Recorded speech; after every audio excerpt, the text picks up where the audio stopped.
shortage of them ever since. Tom Grundy is editor of Hong Kong Free Press and a long-time resident who doubts whether populations in Australia and other Western countries will respond to coronavirus in the unified way people here have. Of course, yeah, people are very disciplined about keeping this virus under control. Goodness knows how, other perhaps less disciplined places who haven't lived through something like this are going to cope. But according to Tom, there's a much darker dimension to the coronavirus outbreak.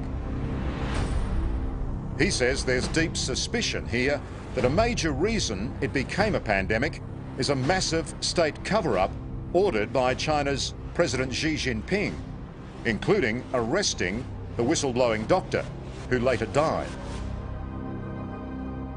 This is the Xi Jinping virus, not the cause of it, but certainly the breadth of the outbreak is because of the authoritarianism and the lack of press freedom in the mainland. There was no mechanism for anyone to raise the alarm about this. The one doctor, who tried to in the early days and ultimately succumbed to the disease was detained and told to shut up. Public health crises and closed, secretive governments don't really go together, do they? Right. They've even admitted that, they've changed the way they collect data a couple of times. So very, very tough. Do you think the death toll numbers that they're reporting are accurate? There is a lot of pressure in China for things to get back to normal. The economy is suffering. So I think, it would be reasonable to think that there is some malarkey with the figures. But, it's a black box.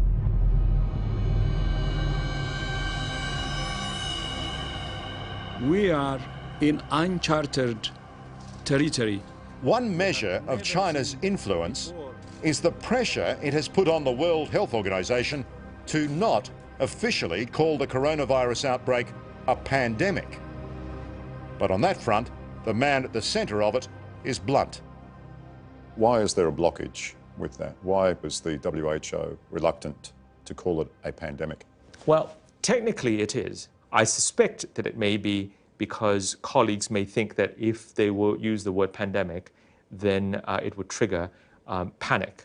And panic is no good for any kind of outbreak control. How was this virus born? What was the mechanism that gave birth to it? Probably a zoonotic jump, that is from a small mammal, likely reared or captured at least for food consumption.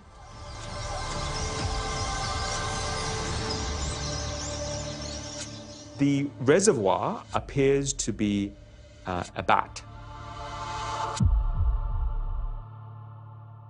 Coming up, undercover Pangolins have been high on the menu for a while. in an illegal wildlife market. Highest risk during the handling process. Is this where the coronavirus Jump from an animal to a person. was born? That's the lesson here. That's next on 60 Minutes. So that will work well. As you turn your head, you'll be able to film Steve and I. I'm with Stephen Galster, an environmental and human rights investigator based in Thailand. About this, we've got the lenses in the backpack, right? We're getting ready for an undercover operation using secret cameras. So this should work quite well for us. This just all tucks away in here. Our target, an illegal wildlife market in Bangkok.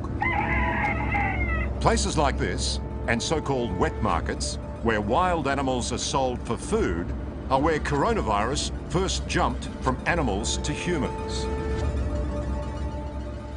So in viral terms, these things are really living petri dishes, aren't they?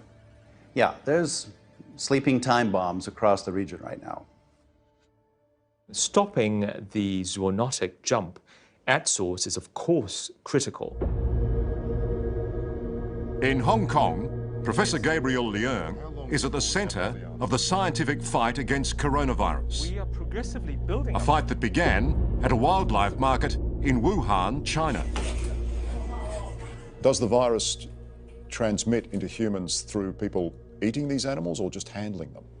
probably the highest risk during the handling process, where you have animals under stress, therefore their immune system is down, and then through the handling process, including slaughter, that's when the highest risk of jumping from animal to humans would have occurred.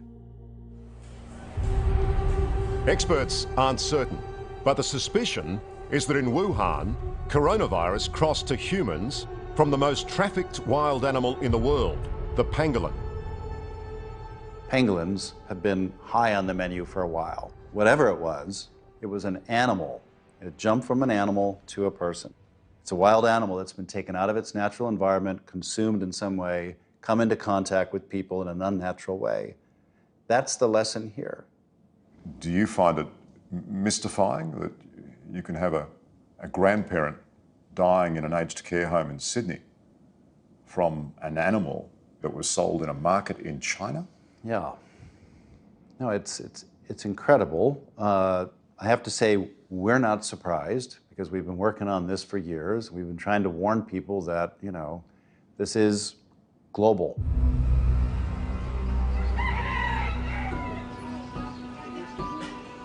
We're walking into the heart of Bangkok's immense Chatuchak market to see how seriously Thailand's authorities are taking the threat that coronavirus has so dramatically exposed. Here in hot, squalid and cramped conditions, wild animals smuggled in from all over the world. I think of this place as a torture chamber and a filthy laboratory all mixed into one. From AIDS to SARS, and now the pandemic affecting over 80 countries worldwide. Most new diseases infecting mankind are caused by a virus that began in a wild animal and leapt to humans in settings just like this.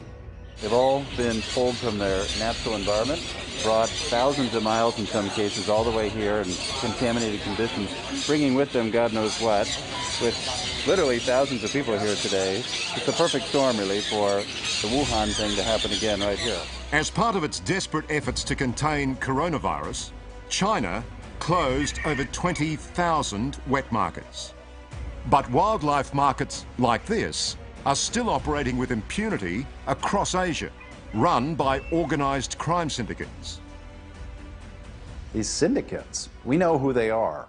We've been following them for years, and they're still out there, and they're not going to close down business today because China, you know, closed down Wuhan. These are like drug dealers, you know. You make it difficult to sell drugs in one neighborhood, they're going to move to another. Huddled in their cages and glass boxes are everything from Australian cockatoos, even blue-tongue lizards, to African meerkats, European ferrets, rare tortoises and snakes. These animals are never together in the wild and so are vulnerable to viruses carried by each other. In these terrible conditions, those viruses can pass to the humans who handle them. The next global pandemic could easily begin in one of these cages. So what are they selling that iguana for? Is that for meat?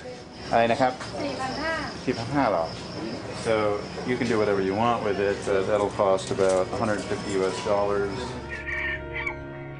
Then, deep within the market, a single shop that should rightly terrify a world reeling from coronavirus. An African serval cat, a fennec fox from the Sahara, and marmosets from South America. This is just incredible. You know, African cats, snakes, you've got monkeys, primates, in the same confined space. Has no one told these people that this is where the other viruses came from? Well, we have, and we've told them this is Wuhan in the making, #2, and so we're asking them to shut it down because it's a prescription for disaster. All within this small, hot room, ready to infect somebody. That is amazing. I've seen it all now. Yeah.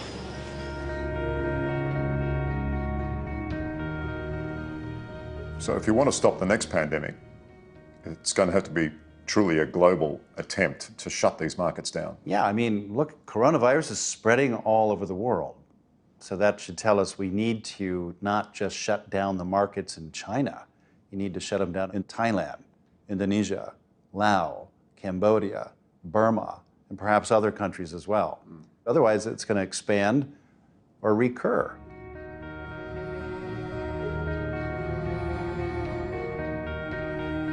If our response to the coronavirus catastrophe is global, and it has to be, then surely our response to the deadly threat posed at the very source of these viruses must be equally global. This trade is global, goes everywhere, and a virus that jumps from one animal could go, back to my country or any other country. And I hate to say it, but I think the pangolin, in this case, the most heavily trafficked mammal